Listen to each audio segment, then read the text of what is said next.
My channel ఈరోజు ఏం జరగబోతుందో తెలుసుకుందామా? ఇంకా ఎపిసోడ్లోకి వెళ్ళిపోతే సూరజ్ని అవుట్ హౌస్లో ఉండమని శివనారాయణ చెప్తాడు. దాంతో ఒక్కసారిగా సూరజ్, లేదు సార్, నేను అవుట్ హౌస్లో ఉండను అని వెనకాలే ఒక్కసారిగా జ్యోత్స్న అలాగే పారిజాతం షాక్ అయిపోతారు. ఇక సుమిత్ర దశరథ్ కూడా అలా చూస్తూ ఉంటే ఇంతలోకి పారిజాతం, ఏంటి నువ్వేదో పెద్ద జమీందారులాగా అవుట్ హౌస్లో ఉండను అని చెప్తున్నావు?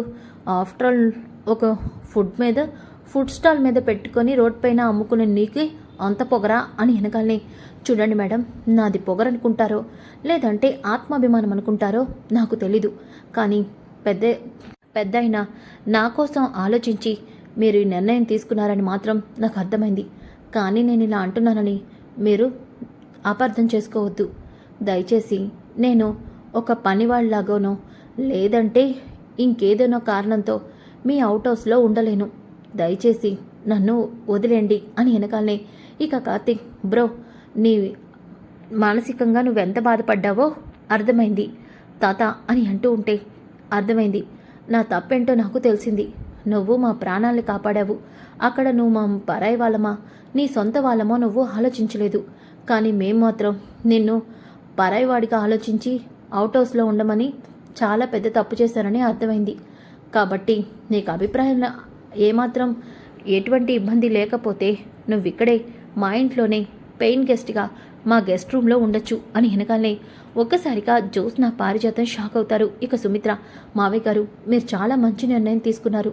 సూరజ్ ఇక్కడే ఉంటే తన గాయానికి మనం మందు కూడా పెట్టచ్చు.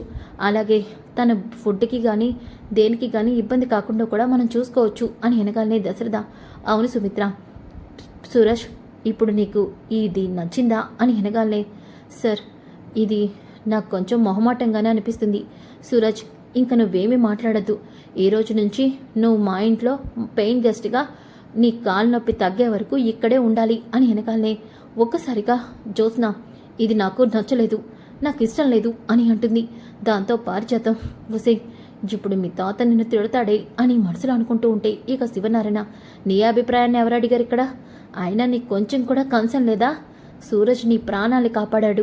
ఈరోజు సూరజ్ సమయానికి రాకపోతే నీ పరిస్థితి ఏమయ్యేదో మర్చిపోయావా అని వెనకాలనే ఇక సుమిత్ర, ఏంటి ఉదయాన్నే నీలో మార్పు వచ్చింది అనుకుంటే మళ్ళీ ఇలా తయారయ్యావు అని అంటూ ఉంటే వెంటనే కార్తీక్ నవ్వుకుంటూ ఉంటాడు. ఇక జ్యోత్స్న, మమ్మీ, అంటే నేను అనేది సూరజ్ పెయిన్ గెస్ట్గా ఇక్కడే గెస్ట్ రూమ్లో ఉంటాడన్నారు కదా, గెస్ట్ రూమ్ పైన ఉంది కదా, దానికి బదులు కింద ఉన్న గెస్ట్ రూమ్ని సూరజ్కి ఇద్దామని చెప్తున్నాను అంతే అని కవర్ చేస్తుంది.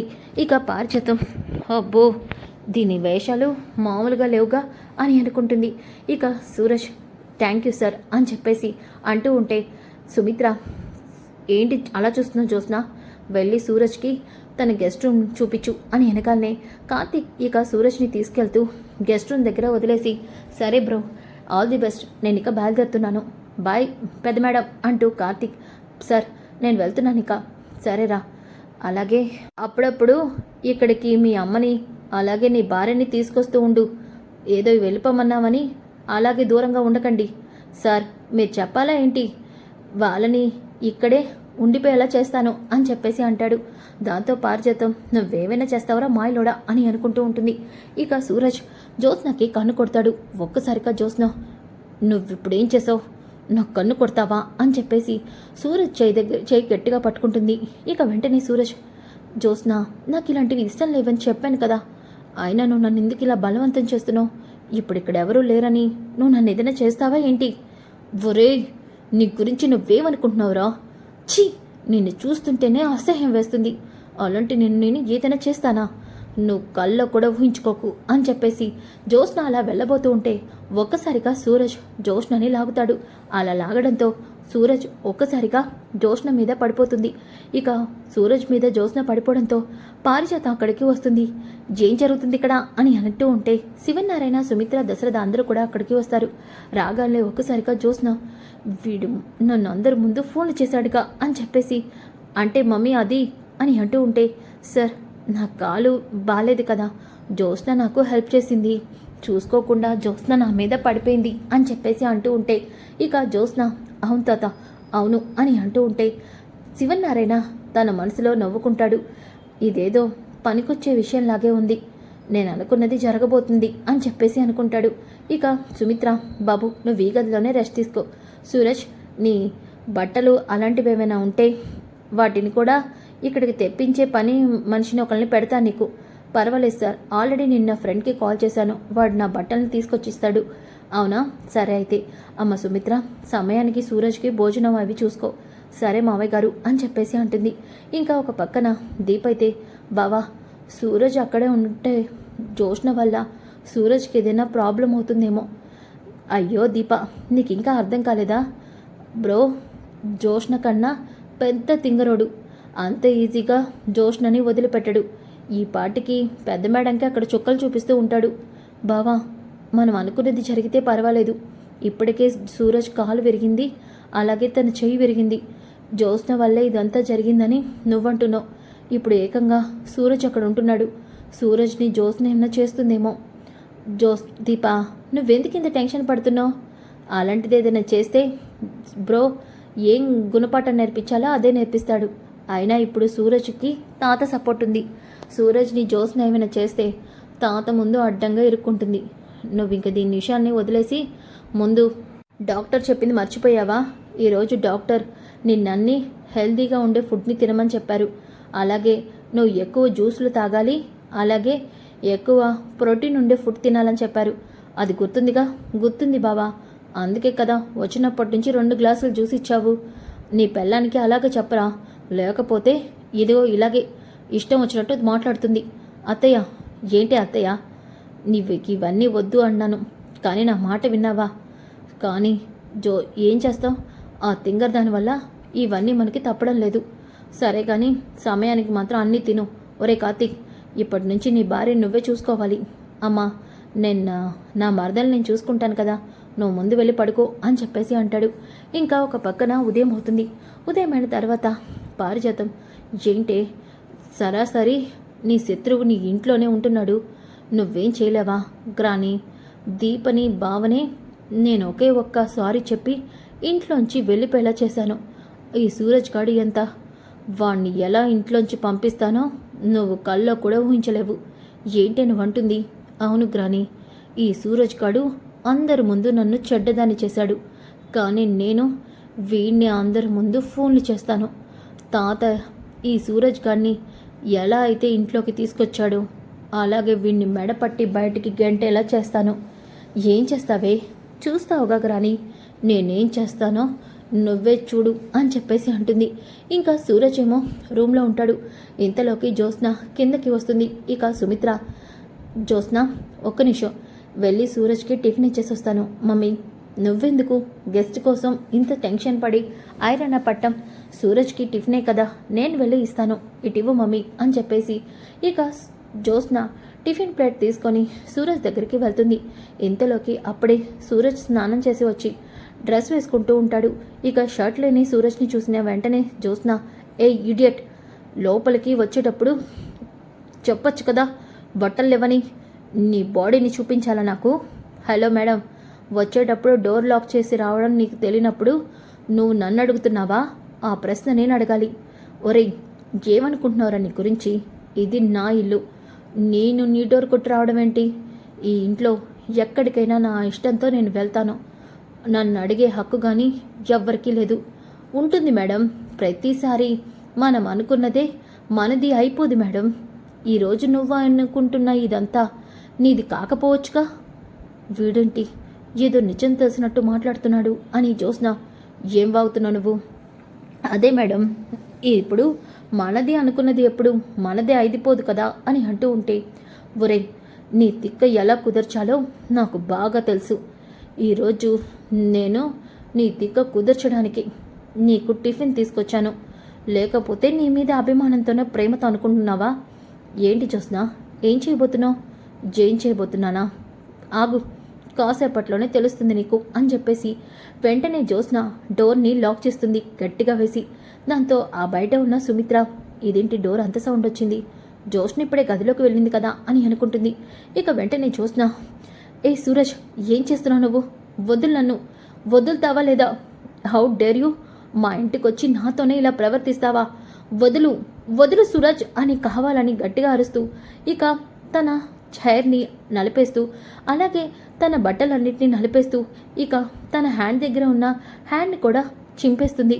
దాంతో సూరజ్ ఏం చేస్తున్నా జ్యోత్స్న అని అంటూ ఉంటే డ్రామా చేస్తున్నా, కాసేపట్లో ఏం జరుగుతుందో చూడు అని చెప్పేసి జ్యోత్స్న అయితే వదులు సూరజ్ వదులు వదులు అని చెప్పేసి ఇక చాలా డ్రామానే ప్లే చేస్తూ ఉంటే ఒక్కసారిగా బయట ఉన్న సుమిత్ర జ్యోత్స్న ఇంటి ఇలా అరుస్తుంది. జ్యోత్స్న జ్యోత్స్న అని అంటూ ఉంటే పారిజాతం ఏమైంది సుమిత్ర? జ్యోత్స్న ఏంటో లోపల నుంచి అరుస్తుంది అత్తయ్య గారు, సూరజ్కి టిఫిన్ ఇస్తానని చెప్పింది అని చెప్పేసి ఇద్దరు కూడా డోర్ని కొడుతూ ఉంటారు. అప్పుడే శివనారాయణ దశరథ్ కూడా అక్కడికి వస్తారు. ఇక లోపలున్న జ్యోత్స్న అయితే సూరజ్ ప్లీజ్ వదులు సూరజ్ వదులు అని చెప్పేసి అరుస్తూ సూరజ్ పైన షర్ట్ విసిరేసి ఇక వెంటనే డోర్ని ఓపెన్ చేస్తుంది. బయట ఉన్న దశరథ, శివనారాయణ, పారిజాతం అలాగే సుమిత్ర జ్యోత్స్నను అలా చూసి షాక్ అయిపోతారు. ఇక వెంటనే సూరజ్ తన షర్ట్ని వేసుకుంటూ ఉంటాడు. అప్పుడే పారిజాతం ఒరే పాపిస్టుడా, దరిద్రుడా, దుర్మార్గుడా, రోడ్డును పోయే దరిద్రాన్ని ఇంటికి తీసుకురావడం అంటే ఇదే. ఇంట్లో ఉండి ఎంతకు తెగించావరా నా మనవరాల మీదే? ఛీ, నోటితో చెప్పలేకపోతున్నాను. ఇలాంటి అఘాయిత్యానికే పాల్పడతావా నిన్ను అని చెప్పేసి పారిజాతం సూరజ్ని లాక్కుంటూ బయటికి వస్తూ ఉంటే అయ్యో నేను చెప్పేది వినండి అని సూరజ్ అంటూ ఉంటాడు. ఇంతలోకి అప్పుడే దీప, కార్తిక్ కూడా ఇక ఇంటికి వస్తారు. ఒక్కసారిగా అదంతా చూసి షాక్ అయిపోతారు. ఇక దీప పారిజాతం గారు సూరజ్ నింటి అలా షర్ట్ పట్టుకొని లాక్కొస్తున్నారు. సూరజ్ కాలుకి దెబ్బ కూడా తగిలింది, వదలండి అని వెనకాలే నోరు ముయ్యవే, నీకేం తెలియదు కానీ నువ్వు వాగు. పరు వదులు సూరజ్ని. ఒరేయ్ వీడిని వదలడం కాదురా, ఇప్పుడే పోలీసులకి ఫోన్ చేసి వీడికి పోలీసులకు అప్పగించాలి అని వెనకాలే పరు నీకేమైనా పిచ్చి పట్టిందా ఏంటి? తాత ఏమైంది? లేదురా, పారిజాతం చెప్తుంది నిజమే. వీడిని నమ్మి ఇంటికి తీసుకొచ్చి ఇంట్లో పెట్టుకొని చాలా తప్పు చేశాను. వీడిని పోలీసులకు అప్పగించడమే కాదు, జీవితాంతం వీడు జైల్లో ఉండేలాగా ఇన్స్పెక్టర్తో ఇప్పుడే ఫోన్లో మాట్లాడతాను. ఆగు తాత, అసలు ఏం జరుగుతుంది ఇక్కడ అని అనగానే ఇక సుమిత్ర ఏం జరుగుతుందా, వీడు జ్యోత్స్న మీద అఘాయిత్యానికి పాల్పడ్డాడు. సమయానికి మేము వెళ్ళి డోర్ కొట్టకపోతే జ్యోత్స్న జీవితాన్ని నాశనం చేసేవాడు వీడు అని వెనకాలే దీప అలాగే కార్తీక్ షాక్ అయిపోతారు. ఇక అక్కడే ఉన్న దశరథ కూడా మా కళ్ళతో మేము చూసాం, లేకపోతే నమ్మలేకపోయేవాళ్ళం అని వెనకాలే ఇక శివనారాయణ ఇంకా ఆలోచించేదేంటి, ఇప్పుడే కమిషనర్కి ఫోన్ చేస్తాను అని చెప్పేసి అంటూ ఉంటే ఇక కార్తీక్ ఆగుతాత, అంత ఈజీగా నువ్వు బ్రోని తప్పు పట్టద్దు. బ్రో అలాంటి వాడు కాదు. ఆపరా, నువ్వు చెప్పిన మాటలు వినే వీడిని నెత్తిని పెట్టుకున్నాను, కానీ వీడి కుక్క బుద్ధి చూపించాడు. ఇప్పుడే కమిషనర్కి ఫోన్ చేస్తాను అని వెనకాలే సార్ మీరు కమిషనర్ గారికి ఫోన్ చేశారు అంటే ఇక్కడ ఏం జరిగిందో మొత్తం ఆయన అడుగుతారు. అప్పుడు మీ మనవరాలు పరువే పోతుంది. చూసావరా వాడేం మాట్లాడుతున్నాడో? సూరజ్ బ్రో ఏంటిదంతా? ఏంటి బ్రదర్ ఇదంతా? ఒక్క నిమిషం కార్తిక్ బ్రదర్, నేను మీకు అంతా అర్థమయ్యేలా చెప్తాను. నేను చెప్పేది వింటే మీరు షాక్ అవడం కాదు, నమ్మను నేను కూడా నమ్మలేరు. అందుకే నేను ప్రూఫ్తో సహా జరిగింది మీకు చూపిస్తాను అని చెప్పేసి సూరజ్ అయితే ఇక తన రూమ్లోకి వెళ్తాడు. వెళ్ళగానే జ్యోత్స్న వీడు రూమ్లోకి వెళ్ళి ఏం చేస్తున్నాడు అని చెప్పేసి అనుకుంటూ ఉంటుంది. ఇక పారిజాతం నా మనవరాల మీద నిజంగా వీడు అఘాయిత్యం చేశాడా? జ్యోత్స్న అంత ఈజీగా ఒకడు ఇలా చేస్తే చూస్తూ ఊరుకునే మనిషి కాదే. నా మనవరాలు ఏదైనా ప్లాన్ చేసిందా ఏంటి?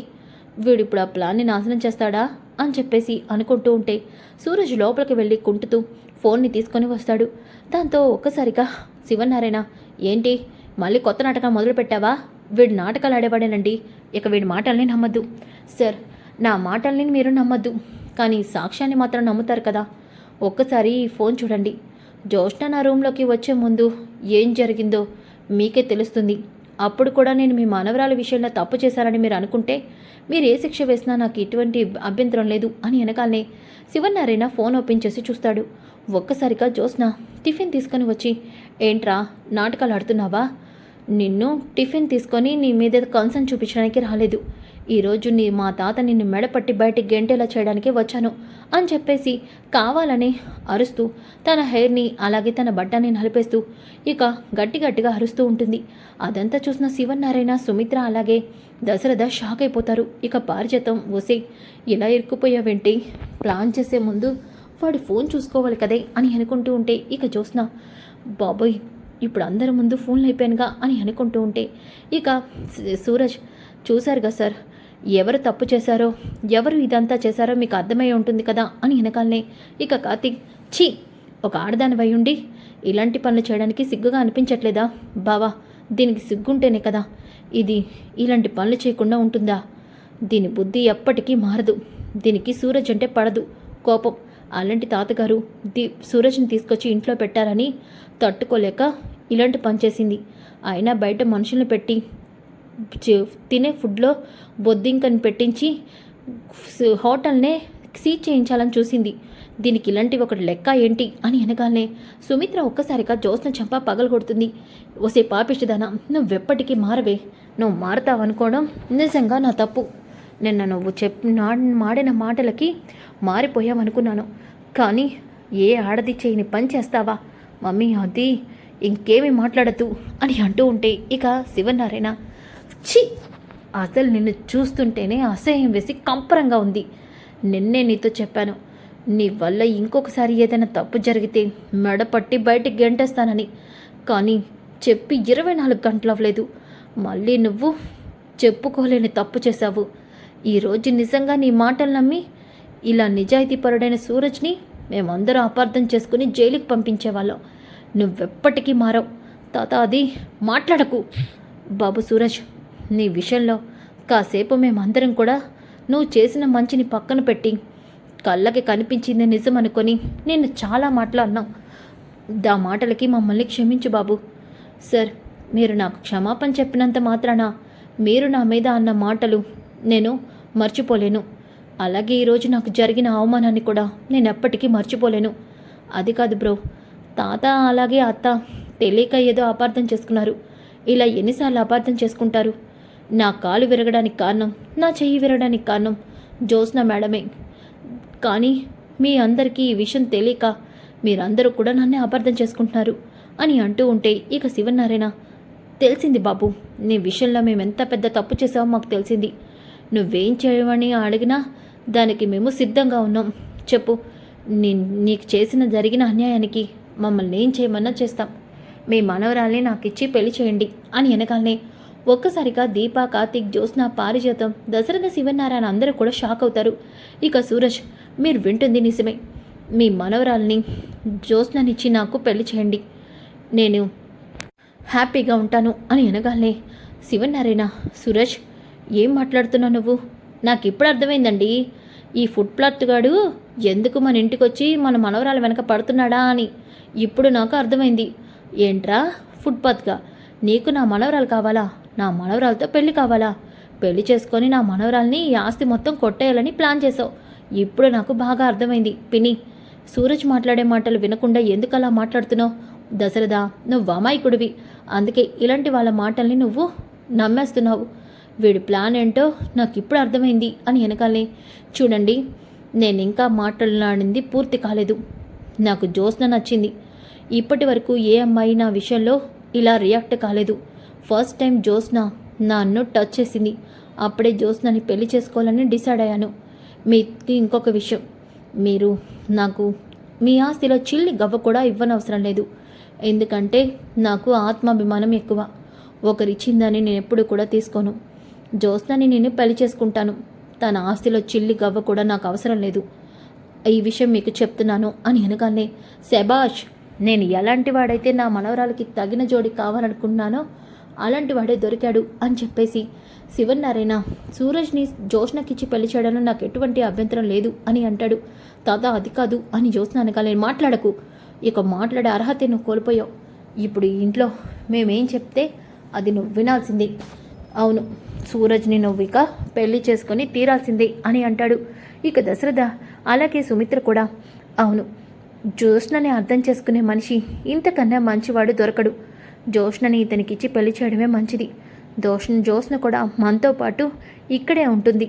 నేను అనుకున్నది జరుగుతుంది అని అనగానే, కార్తీక్, మరదలా చూసావా, నేను అనుకున్న మాట నిలబెట్టుకున్నాను అని దీపతో అంటాడు. బావా, నిజంగా ఇక్కడేం జరుగుతుందో వీళ్ళు నమ్మలేకపోతున్నాను అని వెనకాలే పక్కనున్న జ్యోత్స్న అయితే, బావా జ్యోత్స్న, నీ పెళ్ళి 30 రోజుల్లో చేసి తీరుతానని చెప్పాను. చూస్తూ ఉంటే సూరజ్ బ్రదర్ వల్ల త్వరగానే అయ్యేలా ఉంది. ఇక మా పని పూర్తయిపోయినట్టే అని చెప్పేసి అంటాడు. జ్యోత్స్న కోపంతో రగిలిపోతూ ఉంటుంది. ఇక నైట్ అవుతుంది. జ్యోత్స్న అయితే, గ్రానీ, ఆ సూరజ్ గారిని పెళ్లి చేసుకోవాలంటే నా వల్ల కాదు. ఒసే దరిద్రం మొత్తం నీ చుట్టూనే తిరుగుతుంది, దాన్నెవ్వరు కూడా మార్చలేడు. కార్తిక్ గడంటూ ఇన్ని సంవత్సరాలు వాడు వెంట పడ్డావు. నేను చెప్తూనే ఉన్నాను, ఎవడో ఒకడిని నీకు తగ్గ వాడిని పెళ్లి చేసుకోవే, కనీసం ఆస్తి అయినా దక్కుతుందని. ఇప్పుడు చూడు, వాడు నీ మెళ్ళో తాళి కడతాడంట, కానీ నీ ఆస్తిలో చిల్లి గవ్వ కూడా వద్దంట. ఇక నీ పని వాళ్ళలాగా రోడ్డు మీద జ్యూసులు అమ్ముకోవడమే. గ్రాని, లేకపోతే వాడితో తాళి కట్టించుకుంటాననుకుంటున్నావా? నో, ఎప్పటికీ అది చేయను. నేను చేస్తాననుకుంటున్నావా? గ్రాని, నువ్వే ఏదో ఒక హెల్ప్ చేయి గ్రాని. చేస్తానే. ఈ పారిజాతంలో ఉన్న విలనిజం ఇంకా బయటపడలేదు.